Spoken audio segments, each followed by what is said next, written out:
Hi friends, welcome to our channel. ఈరోజు నేను 2026లో హిందీ లాంగ్వేజ్లో రిలీజ్ అయినటువంటి ఒక థ్రిల్లర్ లీగల్ డ్రామా మూవీ స్టోరీని ఎక్స్ప్లెయిన్ చేయబోతున్నాను. అదే సోనాక్షి సిన్హా మరియు జ్యోతిక నటించినటువంటి సిస్టమ్. మూవీ చాలా ఇంట్రెస్టింగ్గా ఉంటుంది, సో స్కిప్ చేయకుండా చివరి వరకు చూడండి. Now let's start our video.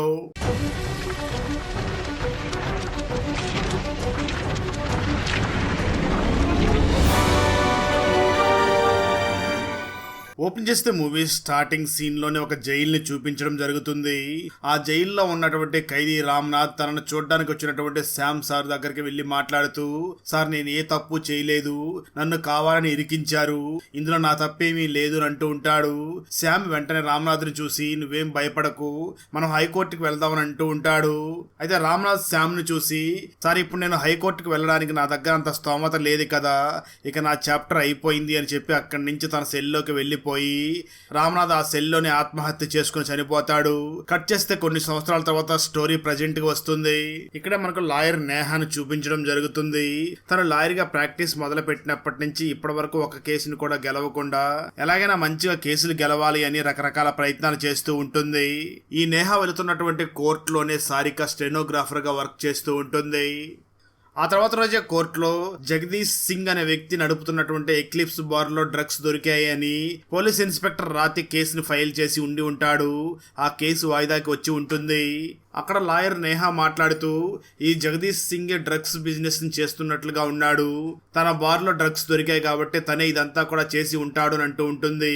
అయితే జగదీష్ సింగ్ తరపున మాట్లాడుతున్నటువంటి లాయర్ వెంటనే జడ్జిని చూసి, సార్ ఆ ఎక్లిప్స్ బార్ లో చాలా మంది వర్క్ చేస్తున్నారు, అక్కడ ఉన్నటువంటి సీసీటీవీ కెమెరాస్ కూడా సరిగ్గా పని చేయడం లేదు, ఆ డ్రగ్స్ ని ఎవరైనా ఆ పబ్ లోకి తీసుకుని వచ్చి ఉండవచ్చు, ఈ విషయం అసలు జగదీష్ సింగ్ కి తెలియదు, అదేవిధంగా పోలీసులు దొరికినటువంటి ఆ డ్రగ్స్ ప్యాకెట్ మీద జగదీష్ సింగ్ ఫింగర్ ప్రింట్స్ కూడా లేవు కదా, అలాంటి జగదీష్ సింగ్ ఆ డ్రగ్స్ ని అమ్ముతున్నాడు అని చెప్పడానికి మీ దగ్గర ఎటువంటి సాక్షి ఉంది అని అంటూ ఉంటాడు. దాంతో కోర్టులో ఉన్న వాళ్ళందరూ కూడా నేహా ఈ కేసును కూడా ఓడిపోతుందేమో అని అనుకుంటూ ఉంటారు. ఇక్కడ జడ్జి కేసును వాయిదా వేయడంతో నిజానికి నేహా దగ్గర వాదించడానికి కేసే లేకపోవడంతో అహ్లావత్ అనే లాయర్ తనకు ఆ కేసుని ఇచ్చి ఉంటాడు. ఆ అహ్లావత్ అనే లాయర్ నేహా దగ్గరికి వచ్చి మాట్లాడుతూ, నువ్వు ఈ కేసులో కూడా ఓడిపోయేలాగా ఉన్నావు, ఆ కేసుని నాకు సరెండర్ చేయి, నెక్స్ట్ వాయిదాలో నేనే ఈ కేసుని వాదిస్తాను అని అంటూ ఉంటాడు. నేహా మాత్రం అహ్లావత్ ని చూసి, సార్ ప్లీజ్ ఒక్క అవకాశం ఇవ్వండి, ఖచ్చితంగా ఈ కేసులో ఎలాగైనా నేనే గెలుస్తాను అని అంటూ ఉంటుంది. కట్ చేస్తే ఇక్కడ మనకు నేహా ఫాదర్ అయినటువంటి రాజ్ వాన్స్ ని చూపించడం జరుగుతుంది. ఆ రాజ్ వాన్స్ మాత్రం చాలా పెద్ద లాయర్ అయి ఉంటాడు. తను ఒక ఫర్మ్ ని స్టార్ట్ చేసి తన దగ్గర చాలా మంది లాయర్స్ కూడా వర్క్ చేస్తూ ఉంటారు. ఈ రాజ్ వాన్స్ కేసుని టేకప్ చేస్తే అన్ని కేసులు కూడా తనే గెలుస్తూ ఉంటాడు.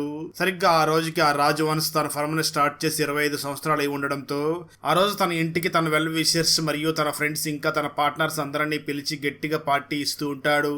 ఆ పార్టీకి రాజ్ వాన్స్ కి బాగా పరిచయం ఉన్నటువంటి విక్రమ్ వచ్చి అక్కడ మందు తాగి బాగా ఎంజాయ్ చేస్తూ ఉంటాడు. సరిగ్గా అదే సమయంలో ఆ పార్టీ దగ్గరికి ఆ రాజ్వాస్ కూతురైనటువంటి నేహా రావడంతో రాజ్వాస్ వెంటనే నేహా దగ్గరికి వెళ్ళి, ఏమైంది, ఈ రోజు కూడా కేసులో ఓడిపోయావంట కదా, కంగారు పడకు, నువ్వు ఎలాగైనా సరే కనీసం 10 కేసులు గెలువు, అప్పుడే నిన్ను నేను నా ఫర్మ్లోకి తీసుకుంటాను అని అంటూ ఉంటాడు. కట్ చేస్తే మరో పక్క సారిక కోర్టులో స్టెనోగ్రాఫర్ గా వర్క్ చేస్తూ సూర్య నివాస్ అనే టవర్ లో రియాన్ అనే ఒక స్టూడెంట్ కి ట్యూషన్ కూడా చెప్పి అక్కడి నుంచి ఇంటికి తిరిగి వస్తుంది. ఇంట్లో తన హస్బెండ్ కి కాళ్ళు పడిపోయి మంచానికి పరిమితమై ఉంటాడు. సారిక మాత్రం తనే కష్టపడి తన హస్బెండ్ అయినటువంటి లక్ష్మణ్ ని తన కూతురు కుసుమాన్ని చాలా ప్రేమగా చూసుకుంటూ ఉంటుంది. మరో పక్క రాజవాన్స్ ఇస్తున్నటువంటి పార్టీకి వచ్చినటువంటి విక్రమ్ అక్కడ ఫుల్ గా మందు తాగి తన మందు తాగినటువంటి గ్లాస్ ని ఒక ప్లేస్ లో పెడతాడు. అయితే ఎవరో విక్రమ్ పట్టుకున్నటువంటి ఆ గ్లాస్ ని చాలా కేర్ఫుల్ గా కవర్ లో వేసి అక్కడి నుంచి తీసుకుని వెళ్లిపోతారు. కట్ చేస్తే ఆ తర్వాత రోజు మార్నింగ్ నేహా మళ్ళీ కోర్టుకి వాయిదా కోసం వెళుతూ ఉంటుంది. ఆ సమయంలోనే నేహాకి కోర్టులో స్టెనోగ్రాఫర్ గా వర్క్ చేస్తున్నటువంటి సారికతో పరిచయం అవుతుంది. అప్పుడు సారిక నేహాను చూసి, మీరు ఈ కేసుని ఒక యాంగిల్ లో ఆలోచిస్తున్నారు, మీ ప్రత్యర్థి జగదీష్ సింగ్ కి బార్ లో దొరికినటువంటి డ్రగ్స్ కి ఎటువంటి సంబంధం లేదని అంటున్నాడు కదా, అయితే జగదీష్ సింగ్ కోర్టులో తన బార్ లో ఉన్నటువంటి సీసీటీవీ కెమెరాస్ పనిచేయడం లేదని ఒప్పుకున్నాడు, అలా తెలిసి వాటిని సరి చేయకపోవడం కూడా నేరమే కదా, మీరు ఆ యాంగిల్లో ఆలోచించి ఆ యాంగిల్లో వాదించండి అని అంటుంది. దాంతో నేహా వెంటనే ఆ పాయింట్ మీద రీసెర్చ్ చేసి కోర్టులో జడ్జి గారిని చూసి మాట్లాడుతూ, సార్ జగదీష్ సింగ్ తను మాట్లాడుతూ తన బార్ లో ఉన్నటువంటి సీసీటీవీ కెమెరాలు పనిచేయడం లేదని, తను బిజీగా ఉండడం వల్ల వాటిని రిపేర్ చేయించలేకపోయానని చెప్పాడు. ఇక్కడ ఫుడ్ సేఫ్టీ స్టాండర్డ్స్ 2006 చట్టం ప్రకారం ఏదైనా ఆఫీస్లో కానీ రెస్టారెంట్లో కానీ హోటల్లో కానీ సీసీటీవీ కెమెరా పని చేయకపోతే దాన్ని ఓనర్ యొక్క నిర్లక్ష్యంగానే భావించాలి. దాన్ని వెంటనే వాళ్ళు రిపేర్ చేయించాల్సిన బాధ్యత కూడా వాళ్ళదే కదా. ఇక్కడ జగదీష్ సింగ్ కి తన బార్లో ఆ సీసీటీవీ కెమెరాస్ పని చేయడం లేదు అని తెలిసినప్పటికీ తను ఎందుకు వాటిని రిపేర్ చేయించడం లేదు అంటే ఆ జగదీష్ సింగ్ కావాలనే తన ప్లాన్ ప్రకారంగా ఆ సీసీటీవీ కెమెరాస్ ని రిపేర్ చేయించకుండా వదిలేసినట్లుగా ఉన్నాడు అని వాదిస్తుంది. ఈ వాదనలు విన్నటువంటి జడ్జి వెంటనే మాట్లాడుతూ జగదీష్ సింగ్ కావాలనే తన బార్లో డ్రగ్స్ ని సేల్ చేయడం కోసం సీసీటీవీ కెమెరాస్ ని రిపేర్ చేయించలేదని మేము నమ్ముతున్నాం. అందుకు తనే బాధ్యుడు కాబట్టి తనకు 10 సంవత్సరాల జైలు శిక్షను విధిస్తున్నాను అని చెప్పి శిక్ష వేస్తాడు. అలా మొదటిసారిగా నేహా కేసు గెలుస్తుంది. ఆ తర్వాత నేహా సారికా దగ్గరికి ప్రమోద్ మిశ్రా అనే ఒక ఫైల్ ని తీసుకుని వెళ్లి మాట్లాడుతూ నేను నెక్స్ట్ ఈ ప్రమోద్ మిశ్రా కేసు గురించి వాదించబోతున్నాను. ఇందులో ప్రమోద్ మిశ్రా ఒక గవర్నమెంట్ ఎంప్లాయ్, తను ఒక మైనర్ బాలిక మీద అత్యాచారం చేశాడు అని చెప్పి కేసు ఫైల్ అయి ఉంది. ఈ కేసుని నేను వాదించబోతున్నాను. ఈ కేసులో కూడా నువ్వు నాకు సహాయం చేస్తావా? నేను ప్రతి కేసుకి కూడా నీకు 10,000 రూపాయలు ఇస్తాను అని అంటుంది. ఆ మాటలు విన్నటువంటి సారిక వెంటనే నేహాను చూసి 10,000 కాదు కానీ 20,000 ఇస్తే మాత్రం ఖచ్చితంగా నేను నీకు సహాయం చేస్తాను. అది కూడా కోర్టు టైం అయిపోయిన తర్వాత సాయంత్రం 7 గంటల వరకు నీకు సహాయం చేస్తాను. ఎందుకంటే నాకు కూడా ఫ్యామిలీ ఉంది కదా, నాకు చాలా బాధ్యతలు ఉన్నాయి అని చెప్పడంతో నేహా అందుకు ఒప్పుకుంటుంది. దాంతో సారిక కూడా ఒప్పుకొని నా కుటుంబ అవసరాలకు కొంచెం డబ్బు వచ్చినట్లుగా ఉంటుంది అని వెంటనే ఆనందంగా అక్కడి నుంచి ఇంటికి వెళ్లిపోతుంది. అలా సారిక మరియు నేహా ఇద్దరి మధ్య చాలా ఫ్రెండ్షిప్ ఏర్పడుతుంది. సారిక నేహాని తన ఇంటికి కూడా తీసుకుని వెళుతూ ఉంటుంది. అప్పుడే నేహా సారికను చూసి మీ హస్బెండ్ ఎందుకు మంచానికి పరిమితం అయిపోయాడు, తనకి ఏమైంది అని అడుగుతుంది. సారిక నేహాను చూసి నా హస్బెండ్ కి చిన్న యాక్సిడెంట్ అయ్యింది, అప్పటి నుంచే మంచానికి పరిమితం అయ్యాడు అని చెప్తుంది. కానీ అసలు ఏం యాక్సిడెంట్ అయ్యింది అన్న దాని గురించి మాత్రం అసలు చెప్పకుండా ఉంటుంది. అసలు ఆ సారిక హస్బెండ్ అయినటువంటి లక్ష్మణ్ కి ఏం జరిగింది అన్నది మనకు ముందు ముందు అర్థమవుతుంది. ఆ తర్వాత రోజు నేహా ఆ ప్రమోద్ కేసు గురించి వాదించడం కోసం కోర్టుకు వెళ్ళగా ప్రమోద్ తరపున వాదిస్తున్నటువంటి లాయర్ వెంటనే జడ్జి గారిని చూసి మాట్లాడుతూ సార్ ప్రమోద్ మిశ్రా ఎటువంటి మైనర్ బాలికతో కూడా ఇంటిమేట్ అవ్వలేదు. ప్రమోద్ మిశ్రా మరియు ఒక మేజర్ అమ్మాయి ఇద్దరు కలిసి ఒక రూమ్ లో ఉన్నప్పుడు వాళ్ళు గేమ్స్ ఆడుకోవచ్చు, ఏమైనా చేయవచ్చు, అది వాళ్ళ పర్సనల్ మ్యాటర్, దాని గురించి మాట్లాడడానికి ఎవరికి కూడా రైట్స్ లేవు అని అంటూ ఉంటాడు. ఆ సమయంలో లాయర్ నేహా లేచి అక్కడ ఉన్నటువంటి జడ్జిని చూసి మాట్లాడుతూ సార్ లాయర్ గారు చెప్తున్నట్లుగా ప్రమోద్ గారు ఇంటిమేట్ అయ్యింది మేజర్ తో కాదు, ఒక మైనర్ బాలికతో ఇంటిమేట్ అయ్యాడు. అది కూడా తనని చాలా ఇబ్బంది పెట్టి తనతో ఇంటిమేట్ అయ్యాడు. దీనికి సంబంధించి మా దగ్గర ఒక ప్రూఫ్ ఉంది అని ప్రమోద్ అత్యాచారం చేసినటువంటి ఆ అమ్మాయికి సంబంధించినటువంటి ఒక ఎక్స్రే రిపోర్ట్ ని కోర్టుకి తీసుకువచ్చి కోర్టు దగ్గరకు ఒక డాక్టర్ ని పిలిచి ఆ ఎక్స్రే రిపోర్ట్ తనకి చూపిస్తుంది. అప్పుడు నేహా ఆ డాక్టర్ ని చూసి సరే ఎక్స్రే రిపోర్ట్ ని చూసి ఇది మేజర్ దా లేదా మైనర్ దా ఒకసారి చెక్ చేసి చెప్పగలరా అని అడుగుతుంది. దానికి ఆ డాక్టర్ వెంటనే ఆ ఎక్స్రే రిపోర్ట్ ని చెక్ చేసి సార్ ఇందులో ఉన్నటువంటి బోన్ గ్రోత్ ని బట్టి చూస్తే ఇది ఖచ్చితంగా మైనర్ బాలిక అయినట్లుగా ఉంది అని అంటూ ఉంటాడు. అప్పుడు ఆ ప్రమోద్ తరపున మాట్లాడుతున్నటువంటి లాయర్ వెంటనే లేచి నిలబడి అక్కడ ఉన్నటువంటి డాక్టర్ ని చూసి మాట్లాడుతూ సార్ బోన్ గ్రోత్ స్లోగా ఉంటే వాళ్ళకి 18 నిండిన తర్వాత కూడా బోన్ గ్రోత్ ఉంటుంది కదా అని అడుగుతాడు. అప్పుడు డాక్టర్ మాట్లాడుతూ మీరన్నట్లుగా 18 తర్వాత కూడా బోన్ గ్రోత్ ఉంటుంది, కానీ అది చాలా తక్కువ కేసుల్లో మాత్రమే అలా ఉంటుంది అని అంటాడు. దానికి ఆ లాయర్ వెంటనే జడ్జిని చూసి విన్నారు కదా సార్, మేజర్ అయిన తర్వాత కూడా బోన్ గ్రోత్ ఉండే అవకాశం ఉంది. సేమ్ అదే విషయం ఇప్పుడు ప్రమోద్ ఇంటిమేట్ అయినటువంటి ఆ అమ్మాయి విషయంలో కూడా అదే జరిగింది. ప్రమోద్ ఇంటిమేట్ అయినటువంటి ఆ అమ్మాయి మైనర్ కాదు మేజర్ అని మా దగ్గర సర్టిఫికేట్ కూడా ఉన్నాయి, కావాలంటే మీరే చెక్ చెయ్యండి అని అంటూ ఉంటాడు. అప్పుడు నేహా వెంటనే జడ్జిని చూసి సార్ ఫేక్ డాక్యుమెంట్స్ ఎన్నైనా క్రియేట్ చేయవచ్చు, మా దగ్గర ఒక వీడియో కూడా ఉంది, దాన్ని ఒకసారి చెక్ చేయండి అని జడ్జికి ఇవ్వగా ఆ వీడియోలో ప్రమోద్ తన ఇంటిమేట్ అయినటువంటి ఆ అమ్మాయితో చాలా బలవంతం చేస్తూ అలా బలవంతం చేసే సమయంలో ఆ అమ్మాయిని నీ వయసు ఎంత అని అడిగి ఉండి ఉంటాడు. ఆ అమ్మాయి మాట్లాడుతూ నా వయసు 15 సంవత్సరాలు, ప్లీజ్ అంకుల్ నన్నేమి చేయొద్దు, దూరంగా ఉండండి అని అంటూ ఉంటుంది. ఇదంతా కూడా వీడియోలో రికార్డ్ అయి ఉండడంతో జడ్జి ఆ వీడియోను చూసి ప్రమోద్ తప్పు చేసినట్లుగా నిర్ధారణ అయ్యింది అని 10 సంవత్సరాలు జైలు శిక్షను విధిస్తాడు. సారికతో కలిసినప్పటి నుంచి కూడా నేహా ప్రతి కేసుని గెలుస్తూ వస్తూ ఉంటుంది. దాంతో నేహా కూడా చాలా ఆనందపడుతూ ఉంటుంది. అలాంటి సమయంలో నేహా ఒకరోజు తన ఫాదర్ దగ్గరికి వెళ్లి మాట్లాడుతూ నాన్న ఇప్పుడు నేను వరుసగా 9 కేసులు గెలిచాను, ఇంకొక కేసు గెలిస్తే నేను నీ ఫర్మ్ లోకి వచ్చి జాయిన్ అవుతాను అంటూ ఉంటుంది. తన ఫాదర్ నేహాను చూసి మాట్లాడుతూ నువ్వు 9 కేసులు వరుసగా గెలిచినందుకు నాకు సంతోషంగానే ఉంది, కానీ ఒక విషయం గుర్తుపెట్టుకో, ప్రతి కేసు కూడా ఈజీగా ఉండదు, నీ 10వ కేసు నీ ఇంతకు ముందు కేసుల్లాగా ఉండకపోవచ్చు అని చెప్పి తను అక్కడి నుంచి వెళ్లిపోతాడు. మరోపక్క సారిక మాత్రం కోర్టులో స్టెనోగ్రాఫర్ గా అదేవిధంగా నేహాకి సపోర్ట్ చేస్తూ ఈవినింగ్ సమయంలో మళ్ళీ ఆ రియాన్ స్టూడెంట్ దగ్గరికి వెళ్లి తనకి ట్యూషన్ చెప్తూ ఉంటుంది. ఆ విధంగా బాగా డబ్బులు సంపాదిస్తూ తన కూతుర్ని కూడా మంచిగా చదివిస్తూ తన హస్బెండ్ అయినటువంటి లక్ష్మణ్ ని కూడా చాలా కేర్ఫుల్ గా చూసుకుంటూ ఉంటుంది. అయితే ఫ్యామిలీని ఇంత బాగా చూసుకుంటూ ఉండేటటువంటి ఆ సారిక ఒకరోజు రాత్రి తన హస్బెండ్ అయినటువంటి లక్ష్మణ్కి తెలియకుండా ఇన్స్పెక్టర్ రాత్రి దగ్గరికి వెళ్ళి తనతో ఇంటిమేట్ అయ్యి ఇంటికి వస్తుంది. కట్ చేస్తే ఆ తర్వాత రోజు మార్నింగ్ ఫేమస్ ఇన్ఫ్లుయెన్సర్ అయినటువంటి ఇనాయా కతోరి ఆత్మహత్య చేసుకొని చనిపోయింది అని ఒక న్యూస్ బాగా వైరల్ అవుతూ ఉంటుంది. సరిగ్గా అదే సమయంలో అహ్లావత్ లాయర్ నేహాని తన క్యాబిన్కి పిలిచి, నేహా నీకు ఈ ఇనాయా కతోరి తెలుసా అని అడుగుతూ ఉంటాడు. దానికి నేహా సమాధానం చెప్తూ, తెలుసు సార్, తను ఒక ఫేమస్ ఇన్ఫ్లుయెన్సర్, నేను తనని ఫాలో అవుతూ ఉంటాను, తను ఆత్మహత్య చేసుకుని చనిపోయిందంట కదా అని అంటూ ఉంటుంది. అయితే అక్కడే ఉన్నటువంటి ఇన్స్పెక్టర్ రాతి నేహాని చూసి, లేదు మేడం, ఆ ఇనాయా ఆత్మహత్య చేసుకుని చనిపోలేదు.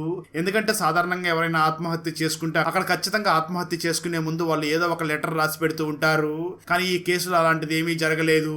తన బాడీ మీద కేవలం తోపులాట జరిగినట్లుగా మార్క్స్ మాత్రమే ఉన్నాయి. ఆ ఇంట్లో ఇనాయా విక్రమ్ అనే వ్యక్తితో కలిసి ఉన్నట్లుగా కొన్ని ఫొటోస్, ఈ విక్రమ్ కు సంబంధించినటువంటి వేలు ముద్రలో ఉన్నటువంటి ఒక గ్లాస్ కూడా అక్కడ దొరికింది. మాకు తెలిసి విక్రమే ఆ ఇనాయని చంపి ఉండవచ్చు అని అంటూ ఉంటాడు. దానికి నేహా వెంటనే అహ్లావత్ను చూసి, సార్ నేను ఈ కేసుని వాదిస్తాను అని చెప్పి ఆ కేసుని తీసుకుంటుంది. మరోపక్క విక్రమ్ తరపున వాదించడం కోసం నేహా ఫాదర్ అయినటువంటి రాజ్వంశ్ ముందుకు వస్తాడు. అంటే ఇప్పుడు తండ్రి కూతుర్లు ఇద్దరు కూడా ఒకే కేసుని వాదించబోతూ ఉంటారు. కట్ చేస్తే మరోపక్క నేహా ఫాదర్ దగ్గరికి ఆ విక్రమ్ వచ్చి మాట్లాడుతూ, రాజ్వాన్స్, నిజానికి నాకు ఆ అమ్మాయి మరణానికి ఎటువంటి సంబంధం లేదు. నన్ను కొద్ది రోజుల నుంచి ఎవరో బ్లాక్ మెయిల్ చేస్తున్నారు. ఆ రోజు కూడా నాకు టెక్స్ట్ మెసేజ్ చేసి ఆ బిల్డింగ్ దగ్గరికి రమ్మని పిలవడంతో నేను అక్కడికి వెళ్లి టెర్రస్ మీద వెయిట్ చేసి సరిగ్గా 45 నిమిషాల తర్వాత అక్కడి నుంచి నేను వెళ్లిపోయాను. అంతే తప్ప నాకు ఆ అమ్మాయి మరణానికి ఎటువంటి సంబంధం లేదు. అసలు ఆ అమ్మాయి ఎవరో కూడా నాకు తెలియదు. నువ్వే నన్ను ఈ కేసులో నుంచి కాపాడాలని ఏడుస్తూ ఉంటాడు. కట్ చేస్తే ఆ తర్వాత ఈ కేసు కోర్టుకి వెళ్ళగా అక్కడ నేహా వెంటనే జడ్జిని చూసి, సార్ ఖచ్చితంగా ఆ ఇనాయాని ఈ విక్రమే చంపి ఉండి ఉంటాడు. ఎందుకంటే ఆ ఇనాయా ఇంట్లో విక్రమ్ మరియు ఇనాయా కలిసి ఉన్నటువంటి ఫోటో ఉంది. అలాగే విక్రమ్ ఫింగర్ ప్రింట్స్ ఉన్నటువంటి ఒక గ్లాస్ కూడా అక్కడ ఉంది. అంటే ఖచ్చితంగా విక్రమ్ ఈ పని చేసి ఉండవచ్చు అని అంటూ ఉంటుంది. అప్పుడు విక్రమ్ తరపున వాదిస్తున్నటువంటి నేహా ఫాదర్ మాట్లాడుతూ, ఇందులో నా క్లయింట్ అయినటువంటి విక్రమ్ కి ఎటువంటి సంబంధం లేదు. నిజానికి ఆ రోజు విక్రమ్ తనని కొంతకాలం నుంచి ఎవరో బ్లాక్ మెయిల్ చేస్తున్నారు. తను ఆ రోజు కూడా మెసేజ్ చేసి ఆ బిల్డింగ్ దగ్గరికి రమ్మని చెప్పడంతోనే నా క్లయింట్ అయినటువంటి విక్రమ్ ఆ బిల్డింగ్ దగ్గరికి వెళ్ళాడు తప్ప ఆ ఇనాయా మరణానికి మరియు నా క్లయింట్ విక్రమ్ కి ఎటువంటి సంబంధం లేదు. అసలు విక్రమ్ కి ఇనాయా ఎవరో కూడా తెలియదు. ఇక తన రూమ్ లో ఉన్నటువంటి ఫొటోస్ మరియు ఆ ఫింగర్ ప్రింట్స్ ఉన్నటువంటి గ్లాస్ గురించి మాట్లాడతారా, అది ఎవరో పక్కగా ప్లాన్ చేసి తనను ఇరికించడం కోసం ఈ విధంగా చేసినట్లుగా ఉన్నారు అని తను వాదిస్తూ ఉంటాడు. ఇక్కడ కోర్టు ఈ కేసును వాయిదా వేయడం జరుగుతుంది. నేహా మాత్రం ఇనాయాని ఈ విక్రమ్ చంపాడు అని ప్రూవ్ చేయడం కోసం రకరకాల ప్రయత్నాలు చేస్తూ సాక్ష్యాల కోసం వెతుకుతూ ఉంటుంది. మరోపక్క నేహా ఫాదర్ కూడా విక్రమ్ ఈ పని చేయలేదు అని ప్రూవ్ చేయడం కోసం తను కూడా చాలా తీవ్రంగా ప్రయత్నం చేస్తూ ఉంటాడు. అలాంటి సమయంలోనే నేహా చనిపోయినటువంటి ఇనాయా బ్యాంక్ స్టేట్మెంట్ ని చెక్ చేయగా తన బ్యాంక్ లో 4 లక్షలు మాత్రమే ఉన్నట్లుగా తెలుస్తుంది. అది చూసినటువంటి నేహాకి ఈ ఇనాయా బ్యాంక్ లో 4 కోట్లు మాత్రమే ఉన్నాయి. అలాంటి తను సూర్య నివాస్ అనే ఒక లగ్జరీ అపార్ట్మెంట్స్ లో తను ఎలా ఒక ఫ్లాట్ ని కొనగలిగింది? అక్కడ ఒక ఫ్లాట్ 4 కోట్లు ఉంటుంది కదా, ఎలా తను కొని ఉంటుంది అని ఆశ్చర్యపోతూ దాని గురించి ఆలోచిస్తూ ఉంటుంది. అప్పుడే నేహా ఒక ఇన్స్పెక్టర్ దగ్గరికి వెళ్ళి దీని గురించి మాట్లాడుతున్న సమయంలో ఆ ఇన్స్పెక్టర్ నేహాని చూసి, నువ్వు ఇంతకు ముందు ట్విస్టెడ్ బార్ కేసు గురించి విన్నావా? ఒకసారి దాని గురించి స్టడీ చేయి, నీకు బాగా హెల్ప్ అవుతుంది అని చెప్పి తను అక్కడి నుంచి వెళ్ళిపోతాడు. దాంతో నేహా వెంటనే ఆ ట్విస్టెడ్ బార్ కేసు గురించి ఎంక్వైరీ చేస్తూ ఉన్న సమయంలో తనకి ఆ ట్విస్టెడ్ బార్ ఓనర్ విక్రమ్ అని, దాని మేనేజర్ జగదీష్ సింగ్ అని, అలాగే మొదట్లో జైల్లో ఆత్మహత్య చేసుకుని చనిపోయినటువంటి రామ్నాథ్ ఆ బార్ లోనే తన సూపర్వైజర్ అనే విషయం తెలుసుకుంటుంది. దీని గురించి తెలుసుకున్నటువంటి నేహా, వీళ్ళందరికీ లింకులు ఉన్నాయా? అయినా వీళ్ళందరికీ లింకులు ఉన్నప్పుడు ఈ కేసులన్నీ నా దగ్గరికి ఎందుకు వచ్చాయి? వీళ్ళందరికీ కూడా ఆ ట్విస్టెడ్ బార్ కేసుతో సంబంధం ఉంది అని ఆలోచిస్తూ ఉంటుంది. అప్పుడే నేహాకి ఆ ట్విస్టెడ్ బార్ కేసులో చనిపోయినటువంటి ఇనాయ్ అనే ఐ విట్నెస్ అన్న విషయం కూడా తను తెలుసుకుంటుంది. దాంతో నేహా వెంటనే ఆ తర్వాత రోజు సారిక దగ్గరికి వెళ్లి మాట్లాడుతూ, ఇదేంటి విచిత్రం అనిపించడం లేదా? వీళ్ళందరూ కేసులు నా దగ్గరికి ఎందుకు వచ్చాయి? నాకేదో చాలా విచిత్రంగా ఉంది అని అంటూ ఉంటుంది. సారిక మాత్రం ఇదేదో కో ఇన్సిడెంట్ అయి ఉంటుంది, అంతే తప్ప దీని గురించి ఆలోచించాల్సింది లేదు, నువ్వు కేసు మీద ఫోకస్ చెయ్యి అని అంటూ ఉంటుంది. అయితే నేహ మాత్రం ఈ కేసులన్నీ కూడా నా దగ్గరికి ఎందుకు వచ్చాయని దాని గురించి ఆలోచించడం మొదలు పెడుతుంది. ఆ తర్వాత రోజు నేహ, సారిక మరియు ఎవరికీ చెప్పకుండా ఇంతకుముందు ఆ ట్విస్టెడ్ బార్ కేసును వాదించినటువంటి శ్యామ్ దగ్గరికి వెళ్లి తనను కలుస్తుంది. అప్పుడు శ్యామ్ నేహను చూసి మాట్లాడుతూ, నేహ, ఈ కేసులో రామ్నాథ్ బలిపశువు అయ్యాడు. నేను రామ్నాథ్ని కాపాడడం కోసం చాలా ప్రయత్నం చేశాను, కానీ అవతల వైపు మీ నాన్న చాలా బలంగా వాదించడంతో నేను ఆ కేసులో ఓడిపోయాను. ఆ రామ్నాథ్కి ఎటువంటి సహాయం చేయలేకపోయాను. రామ్నాథ్ ఫ్యామిలీ మొత్తం కూడా రోడ్డు మీద పడింది. అదేవిధంగా రామనాథ్ బావమరిది కూడా అదే బార్ లో అప్పుడు వర్క్ చేసేవాడు అని చెప్తూ ఉంటాడు. కట్ చేస్తే ఆ తర్వాత నేహ డైరెక్ట్ గా సారిక దగ్గరికి వెళ్లి మాట్లాడుతూ, విక్రమ్ కి మరియు ఈనేకి మధ్య ఇంతకు ముందే సంబంధం ఉంది అని ప్రూవ్ చేయడం కోసం మన దగ్గర ఒక సాక్ష్యం ఉంది.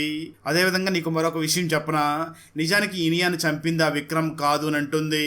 ఇక్కడ ఒక భయంకరమైన ట్విస్ట్ కూడా రివీల్ అవుతుంది. ఆ మాట విన్నటువంటి సారిక చాలా ఇంట్రెస్ట్ గా నేహాని చూసి మరి ఎవరు చంపారో అని అడుగుతూ ఉంటుంది. దానికి సారిక వెంటనే నేహాని చూసి, ఇనియాని చంపింది విక్రమ్ కాదు, ఇనియాని చంపింది నువ్వే అని అంటుంది. ఆ మాటలో ఉన్నటువంటి సారిక నువ్వేం మాట్లాడుతున్నావు అంటూ ఆశ్చర్యపోతూ ఉండగా నేహ వెంటనే సారికని చూసి, నేను వెళ్ళి శ్యామ్ సార్ని కలిశాను, తను జరిగిందంతా కూడా చెప్పాడు. అదే విధంగా నేను ఇన్స్పెక్టర్ రాతిని కూడా కలిశాను అని అంటుంది. ఇక్కడ మనకు చిన్న ఫ్లాష్ బ్యాక్ ని చూపించడం జరుగుతుంది. ఈ నేహ ఇన్స్పెక్టర్ రాతి దగ్గరికి వెళ్లి దీని గురించి అడిగినప్పుడు ఆ రాతి నేహాను చూసి మాట్లాడుతూ, నన్ను ఆ సారిక వాడుకుంది, తను చెప్పినందువల్ల నేను ఆ జగదీష్ సింగ్ బార్ లో కూడా డ్రగ్స్ ని పెట్టి ఆ జగదీష్ సింగ్ జైలుకి వెళ్లేలాగా చేశాను అని చెప్పి తప్పు ఒప్పుకుంటాడు. స్టోరీ ప్రెజెంట్ గా వస్తుంది. నేహ ఆ సారికని చూసి, నువ్వు ఆ ప్రమోద్ మిశ్రా కేసులో కూడా నాకు ఒక ఎవిడెన్స్ ఇచ్చావు కదా, దాని గురించి కూడా నేను రిపోర్టర్ రాఘవ్ దగ్గరికి వెళ్ళి ఎంక్వైరీ చేసినప్పుడు నిజానికి ఆ ఫుటేజ్ నువ్వే తీసుకుని వచ్చి తనకి ఇచ్చినట్లుగా ఆ రాఘవ్ నాకు చెప్పాడు. నిజం చెప్పు, అసలు ఏం జరిగింది, నువ్వెందుకు ఈ హత్యని చేశావు అని అడుగుతుంది. ఇక్కడ స్టోరీ గతానికి వెళ్తుంది. ఆ ట్విస్టెడ్ బార్ లో రామ్నాథ్ సూపర్వైజర్ గా వర్క్ చేస్తూ ఉంటాడు. ఒకరోజు ట్విస్టెడ్ బార్ కి చాలా మంది క్రౌడ్ వచ్చి ఉన్న సమయంలో జగదీష్ సింగ్ రామ్నాథ్ దగ్గరికి వచ్చి, ఎమర్జెన్సీ ఎగ్జిట్ డోర్ ని కూడా క్లోజ్ చేయి, అక్కడ మరొక టేబుల్ ని వేయి, అక్కడ ఎక్కువ వచ్చినటువంటి జనాభా కూడా అక్కడ కూర్చుంటారు అని అంటూ ఉంటాడు. అయితే రామ్నాథ్ మాత్రం జగదీష్ సింగ్ ను చూసి, సరే అలా చేస్తే ఏదైనా ప్రమాదం జరిగితే ఇక్కడి నుంచి ఎవరో కూడా తప్పించుకుని బయటికి వెళ్ళలేరు, చాలా మంది చనిపోతారు అని అంటూ ఉంటాడు. అయితే జగదీష్ సింగ్ మాత్రం రామ్నాథ్ ని చూసి, ఇక్కడ నేను మేనేజర్ని, నేను చెప్పింది మాత్రమే చెయ్యి అని చెప్పి ఉంటాడు. దాంతో రామ్నాథ్ జగదీష్ సింగ్ చెప్పినట్లుగానే ఎమర్జెన్సీ ఎగ్జిట్ ఉన్నటువంటి డోర్ ని కూడా క్లోజ్ చేసి అక్కడ అడ్డంగా ఒక టేబుల్ ని వేసి ఉంటాడు. ఆ రోజే ట్విస్టెడ్ బార్ లో ఒక ఫైర్ యాక్సిడెంట్ జరగడంతో ఆ బార్ కు వచ్చినటువంటి యువతంతా కూడా బయటికి రాలేక ఆ బార్ లోపల చనిపోబోతూ ఉంటారు. అయితే అక్కడే ఉన్నటువంటి రామ్నాథ్ అలాగే తన బావమరిది అయినటువంటి లక్ష్మిని ఇద్దరు కూడా వాళ్ళ ప్రాణాలకి తెగించి అతి కష్టం మీద బారు లోపల ఉన్న వాళ్ళందరినీ కూడా మాక్సిమం కాపాడుతారు. అయినప్పటికీ చాలా మంది చనిపోతారు. దీని మీద కేసు అవ్వడంతో అదే బార్ లో చనిపోయినటువంటి ఇనయ కూడా చావు బ్రతుకుల మధ్య ఉండగా ఈ రామనాథే వెళ్లి తనని కాపాడి ఉండి ఉంటాడు. ఆ తర్వాత ట్విస్టెడ్ బార్ లో ఫైర్ యాక్సిడెంట్ గురించి కేసు అయి ఉండడంతో ఆ ట్విస్టెడ్ బార్ ఓనర్ అయినటువంటి విక్రమ్, తన పార్ట్నర్ అయినటువంటి ప్రమోద్ మిశ్రా, అలాగే అక్కడ మేనేజర్ గా వర్క్ చేసినటువంటి జగదీష్ సింగ్, వీళ్ళందరూ కూడా తప్పంతా కూడా రామనాథ్దే అన్నట్లుగా తప్పంతా తన మీదగా తోసే ప్రయత్నం చేస్తూ ఉంటారు. జగదీష్ సింగ్ కోర్టుకు వచ్చి మాట్లాడుతూ, తప్పంతా కూడా రామనాథ్దే, నేను ఆ రోజు ఎగ్జిట్ డోర్ ని క్లోజ్ చేయొద్దు, అక్కడ ఎటువంటి టేబుల్ వేయొద్దు, టేబుల్ ని వెంటనే తీసేయి అని చెప్పాను. అయినప్పటికీ రామనాథ్ అక్కడ ఉన్నటువంటి టేబుల్ ని తీయలేదు, అందుకే ఇంత ప్రాణ నష్టం జరిగింది అనే సాక్ష్యం చెప్తాడు. ఆ తర్వాత అక్కడికి ఐ విట్నెస్ గా ఈ ఇనియా వచ్చి మాట్లాడుతూ, ఈ ఇనియాని రామనాథ్ కాపాడినప్పటికీ కోర్టులో మాత్రం ఇనియా జడ్జిని చూసి, ఆ జగదీష్ సార్ చెప్పిందంతా కూడా నిజమే, నేను ఆ రోజు పబ్కి వెళ్ళి ఉన్న సమయంలో జగదీష్ రామనాథ్ని చూసి ఆ ఎగ్జిట్ డోర్ కి ఆపోజిట్ లో ఉన్నటువంటి టేబుల్ ని తీసేయమని చెప్పి అతను అక్కడి నుంచి వెళ్ళిపోయాడు. కానీ రామనాథ్ మాత్రం ఎగ్జిట్ డోర్ కి ఆపోజిట్ లో ఉన్నటువంటి ఆ టేబుల్ ని తీయలేదు, అందుకే ఇంత ప్రాణ నష్టం జరిగింది అని సాక్ష్యం చెప్తుంది. దాంతో కోర్టు ఈ సాక్ష్యాలన్నింటినీ కూడా పరిశీలించి తప్పంతా కూడా రామనాథ్దే అని చెప్పి రామనాథ్కి శిక్ష విధిస్తుంది. స్టోరీ ప్రజెంట్గా వస్తుంది. సారిక వెంటనే నేహాను చూసి మాట్లాడుతూ, నిజమే, ఇవన్నీ కూడా నేనే పక్కాగా ప్లాన్ చేసి చేశాను, నా అన్నయ్య రామనాథ్ ఏ తప్పు చేయలేదు, డబ్బులు ఉన్నాయి కదా అని చెప్పి విక్రమ్, ఆ జగదీష్ సింగ్ అలాగే ప్రమోద్ మిశ్రా వీళ్ళందరూ కలిసి అన్యాయంగా మా అన్నయ్యని జైలుకి పాలు చేసి తను చనిపోయేలాగా చేశారు, అందుకే వీళ్ళకి బుద్ధి వచ్చేలా చేశాను, మా అన్నయ్య ప్రాణాలకి తెగించి మరీ ఈ ఇనియాని కాపాడాడు, అయినప్పటికీ ఆ ఇనియా మాత్రం తప్పుడు సాక్ష్యం చెప్పి మా అన్నయ్య ప్రాణాలు పోవడానికి కారణం అయ్యింది, అందుకే నేను ట్యూషన్ చెప్తున్నటువంటి రియాన్ ఉంటున్నటువంటి ఫ్లాట్ పక్కనే ఈ ఇనియా కూడా ఉంటూ ఉండడంతో నేను ట్యూషన్ చెప్పడానికి వెళ్తున్నాను అని సాకుతూ అక్కడికి వెళ్ళి ఎవరికీ తెలియకుండా ఇనియా ఫ్లాట్ లోకి వెళ్ళి తనను చంపేసి వచ్చేసాను, ఆ కేసు ఈ విక్రమ్ మీదకి పడేలా చేశాను, ఇదంతా కూడా నా పగను తీర్చుకోవడం కోసమే చేశాను అని అంటూ ఉంటుంది. దానికి నేహ వెంటనే సారికని చూసి మాట్లాడుతూ, అయినా పోలీస్ ఆఫీసర్ రాతి మా సార్ అయినటువంటి అహ్లావత్ నీకు ఎందుకు సహాయం చేశారు, వాళ్ళు ఎలా సహాయం చేశారు, వాళ్ళ దగ్గర నువ్వు పడుకోవడం వల్ల నీకు వాళ్ళు సహాయం చేశారని అడుగుతుంది. ఆ మాటలు విన్నటువంటి సారిక వెంటనే నేహాను చూసి, అవును అందుకే వాళ్ళ దగ్గర నేను పడుకున్నాను, అయినా డబ్బులు లేనటువంటి నాలాంటి వాళ్ళు అంతకన్నా ఏం చేయగలం, మా దగ్గర ఉన్నది ఇచ్చి మా పనిని చేయించుకోగలం కదా, ఇదంతా కూడా కేవలం నా పగను తీర్చుకోవడం కోసమే చేశాను, అయినా ఇదంతా కూడా నేనే చేశాను అని చెప్పి నువ్వు ప్రూవ్ చేయలేవు అని అంటూ ఉంటుంది. దానికి నేహ వెంటనే ఇప్పటి వరకు ఆ సారిక చెప్పిందంతా కూడా తను రికార్డ్ చేసి ఉండడంతో ఆ రికార్డ్ ని ప్లే చేసి సారికకి వినిపించి దీన్ని తీసుకుని వెళ్లి కోర్టులో చూపిస్తాను అని చెప్పి అక్కడి నుంచి బయలుదేరి వెళ్తూ ఉంటుంది. కట్ చేస్తే ఆ తర్వాత రోజు కోర్టులో నేహ మాట్లాడుతూ జడ్జిని చూసి, సార్ ఇంతకు ముందు విక్రమ్ తనకి ఇనియా తెలియదు అని బలంగా చెప్పాడు కదా, నిజానికి అది అబద్ధం. 8 సంవత్సరాల క్రితం ట్విస్టెడ్ బార్ లో ఒక ఫైర్ యాక్సిడెంట్ జరిగింది కదా, అప్పటి నుంచే ఈ విక్రమ్ కి ఇనియా తెలుసు. ఆ కేసులో వీళ్ళు తప్పుడు సాక్ష్యాలు చెప్పి అమాయకుడైనటువంటి రామనాథ్ అనే వ్యక్తికి శిక్ష పడేలాగా చేశారు. అప్పుడు ఈ విక్రమ్ చనిపోయినటువంటి ఇనియాకి డబ్బులు ఆశ చూపి తనకి ఒక ఫ్లాట్ ని ఇస్తానని చెప్పి తన చేత తప్పుడు సాక్ష్యాలు చెప్పించాడు. ఎప్పుడైతే ఆ కేసులో రామనాథ్కి శిక్ష పడిందో ఆ తర్వాత 2 వారాలకే విక్రమ్ ఇనియాకి ఆ ఫ్లాట్ ని రాసిచ్చాడు. అదేవిధంగా ఆ సమయంలో విక్రమ్ మరియు ఇనియా ఇద్దరు కూడా రెగ్యులర్ గా మాట్లాడుకున్నారు. దానికి సంబంధించిన కాల్ రికార్డ్స్ కూడా మా దగ్గర ఉన్నాయి అని, వాళ్ళిద్దరికి సంబంధం ఉంది అని తెలియజేసే సాక్ష్యాలన్నింటినీ కూడా కోర్టులో సబ్మిట్ చేసి నేహ వెంటనే జడ్జిని చూసి, సార్ ఖచ్చితంగా ఇనియాని తనకు అడ్డు వస్తుందని చెప్పి విక్రమే తనను చంపాడు అని వాదిస్తూ ఉంటుంది. సాక్ష్యాలన్నీ బలంగా ఉండడంతో జడ్జి మాట్లాడుతూ విక్రమే తప్పు చేశాడని నిరూపించింది కాబట్టి తనకి జీవిత ఖైదీ శిక్షను విధించి ఇప్పుడు సబ్మిట్ చేసినటువంటి సాక్ష్యాల ప్రకారం ఆ ట్విస్టెడ్ బార్ కేసులో చాలా అవకతవకలు జరిగినట్లుగా ఉన్నాయి. ఆ కేసుని రీఓపెన్ చేసి ఇన్వెస్టిగేషన్ చెయ్యండి అని చెప్పి పోలీస్ డిపార్ట్మెంట్ కి కూడా ఆర్డర్ ఇస్తాడు. ఆ తర్వాత నేహా దగ్గరికి సారిక వచ్చి తనకు థ్యాంక్స్ చెప్పి అక్కడి నుంచి వెళ్లిపోతుంది. అదే సమయంలో నేహా దగ్గరికి తన ఫాదర్ వచ్చి మాట్లాడుతూ, నువ్వు అనుకున్నట్లుగానే 10వ కేసును కూడా దిగ్విజయంగా విజయం సాధించావు, నువ్వు వచ్చి నా టీంలో జాయిన్ అవ్వు అని అడుగుతూ ఉంటాడు. అయితే నేహా మాత్రం తన ఫాదర్ ని చూసి, లేదు నాన్న, నేను డబ్బులు వెనక పడను, అమాయకమైనటువంటి ప్రజలకు తోడుగా ఉండాలనుకుంటున్నాను అని, మరొక అమ్మాయికి అన్యాయం జరిగింది అని తెలుసుకుని ఆ కేసును డీల్ చేయడం కోసం నేహా ముందుకు వెళ్తుంది. అక్కడతో మూవీ అయిపోతుంది. సత్య తమ్ముడు కార్తీక్ ని ఎవరు కిడ్నాప్ చేశారు, అసలు ఎందుకు కిడ్నాప్ చేశారు, కార్తీక్ తో పాటు కనిపించకుండా పోయిన ఆ అమ్మాయి పవిత్ర ఎవరు, పవిత్రకి కార్తీక్ కి మధ్య గల సంబంధం ఏమిటి, అసలు పోలీసులు ఎందుకు కార్తీక్ గురించి ఎంక్వైరీ చేయడం లేదు, చివరికి పోలీస్ గా సెలెక్ట్ అవనటువంటి సత్య తన తమ్ముడిని ఎవరు కిడ్నాప్ చేశారో కనిపెట్టిందా లేదా అన్నదే 2022లో తమిళ్ లాంగ్వేజ్ లో రిలీజ్ అయినటువంటి కాఫీ మూవీ స్టోరీ. ఈ తమిళ్ ఫుల్ మూవీ స్టోరీని తెలుగులో వినాలి అనుకుంటే ఈ వీడియో డిస్క్రిప్షన్ లో ఉన్న లింక్ ని క్లిక్ చేసి చూడండి. Thanks for watching friends. Video నచ్చినట్లయితే లైక్ చేసి ఒక చిన్న కామెంట్ చేస్తే మాకు నెక్స్ట్ వీడియో చేయడానికి ఎంకరేజింగ్ గా ఉంటుంది. అలాగే ఛానల్ ని సబ్స్క్రైబ్ చేసి పక్కనే ఉన్న బెల్ ఐకాన్ ని క్లిక్ చేసి సపోర్ట్ చేయండి. Thanks for watching. జై హింద్.